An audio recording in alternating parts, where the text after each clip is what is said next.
Voici notre quatrième leçon dans la biodiversité, la spéciation. Et dans ce prochain, nous avons deux objectifs.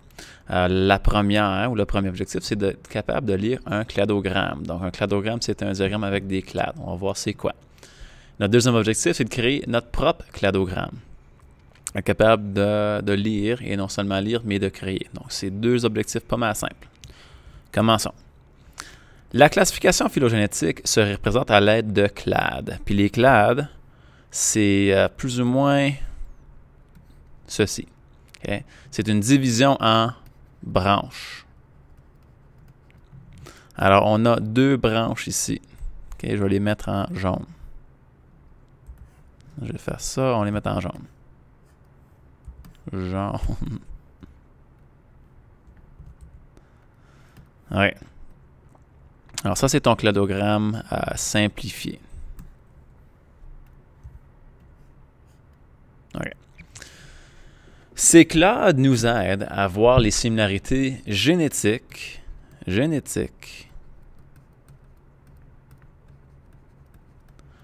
entre les organismes. Alors, on va faire un petit dessin rapide qui démontre un peu de quoi je parle.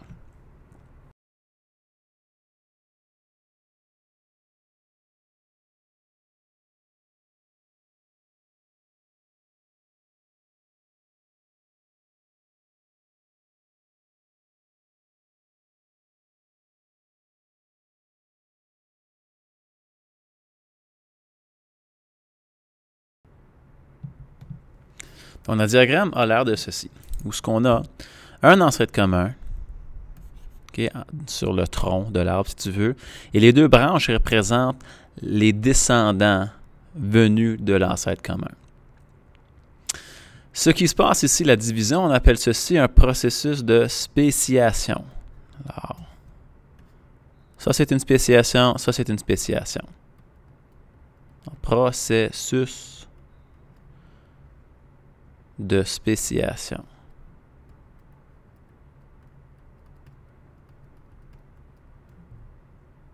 Okay, puis on va voir un peu plus sur le mot spéciation tantôt. Mais grosso modo, ce qui est important de comprendre, c'est qu'au tronc de l'arbre, on a l'ancêtre commun, donc l'ancêtre qui est venu avant les descendants. Ici, on a eu évolution. Donc, au nœud, il y a vraiment un moment où l'espèce, il y a eu un changement fondamental. Puis il y a certains qui sont devenus cette espèce ici, le descendant-là, et d'autres sont devenus ces descendants-là.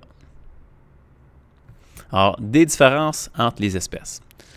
Plusieurs études sur les espèces semblables révèlent que tout ont un ancêtre commun. Donc, un organisme a évolué à travers le temps en une variété d'espèces aujourd'hui séparées des autres espèces.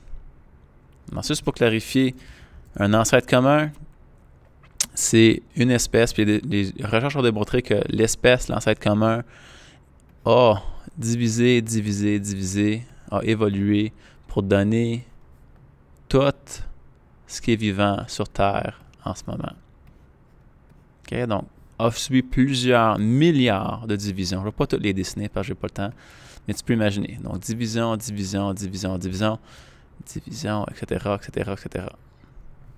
Okay, pour éventuellement donner des affaires comme en haut ici, on aura des poissons, des bactéries, des humains, etc.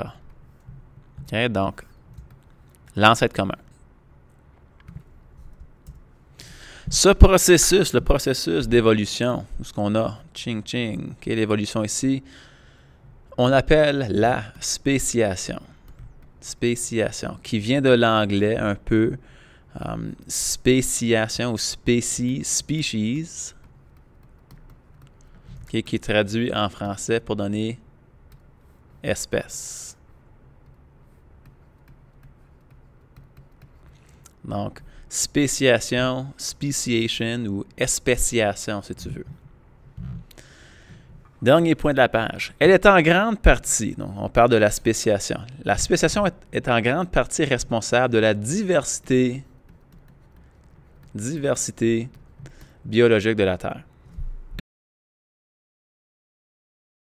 En autre mot, à chaque fois qu'on a une spéciation, okay, on obtient un nouveau organisme.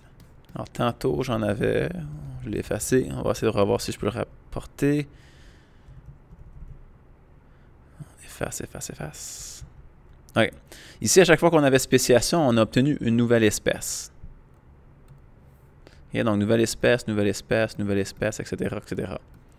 Okay. Puis, à chaque fois qu'on avait une nouvelle espèce, c'est à cause de la spéciation. On va faire un autre clade qui démontre un peu plus l'évolution et le développement des organismes qui sont un peu plus rapprochés à nous.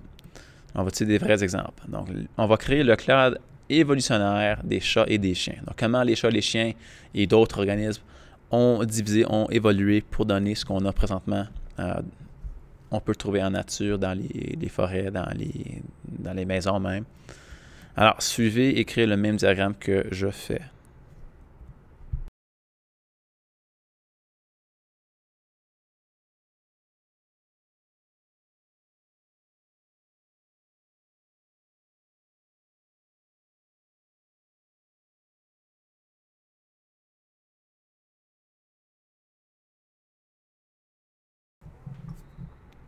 Et voilà notre clade évolutionnaire des chats, des chiens et quelques autres animaux.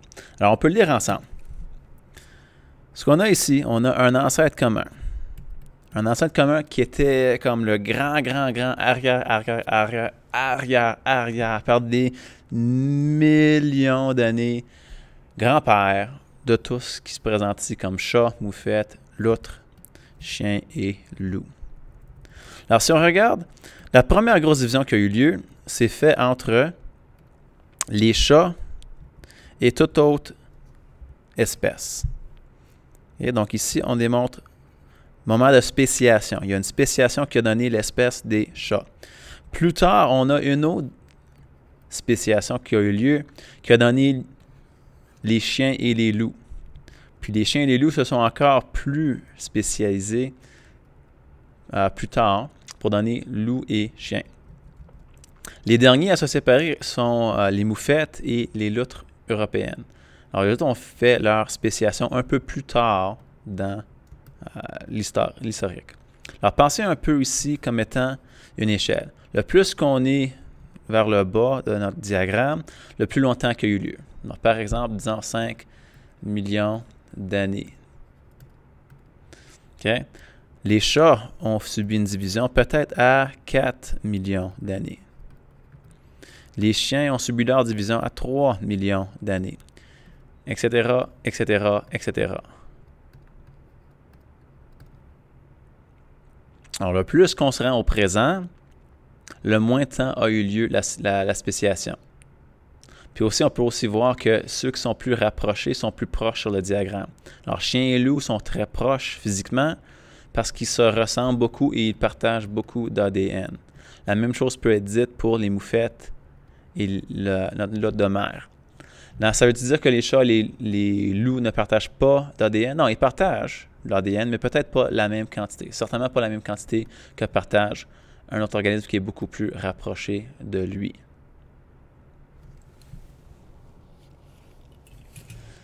À la prochaine page. À la prochaine page, nous avons une activité d'exercice où ce qu'on vous a donné un clade déjà complété, mais ce qui n'a pas été mis dessus, c'est les différents animaux. Alors, vous avez 6 animaux sur votre page. Donc, on a le crocodile, les mammifères, donc pour regrouper plusieurs animaux, la tortue, le serpent, l'oiseau et le lézard. Ce que vous devez faire, c'est placer ces 6 parmi le clade d'une façon qui regroupe les similarités. Alors, si tu penses que le crocodile et le mammifère sont pas mal semblables, tu vas les placer peut-être un à côté de l'autre.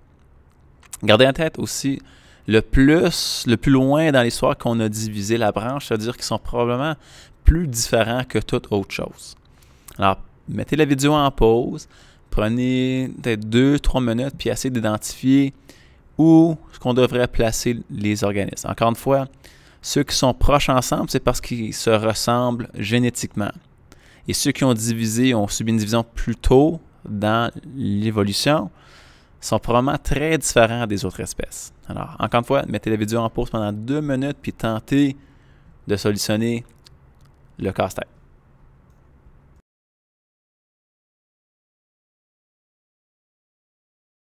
OK, on va corriger et voir maintenant si vous avez raison dans votre pensée. Alors, la première grosse branche qui s'est divisée, donc la branche qui est très différente de tous les autres organismes ici, c'était les mammifères. Donc, si tu vas bien identifier les mammifères, tu as dit qu'ils ont été les premiers à se spécier, à se différencier des autres. Par la suite, on a comme une autre séparation ici. Donc, tout ce qui est au milieu est semblable et celui-ci est différent. Alors, qu'est-ce qui s'est divisé par la suite? La tortue ou les tortues. Donc, les tortues se sont séparées de tout le restant beaucoup plus tôt que la spéciation qui a eu lieu pour donner les autres espèces. Par la suite, on a 2 catégories. Alors, il y a une catégorie ici qui a donné 2 organismes ou 2 espèces qui sont semblables. Nous avons le lézard et l'espèce qui est semblable au lézard, c'est le serpent. Tu pourrais aussi inverser l'ordre, ça ne fait aucune différence. Mais eux autres sont pas mal similaires. Nos 2 derniers, c'est un peu surprenant. Le crocodile et l'oiseau.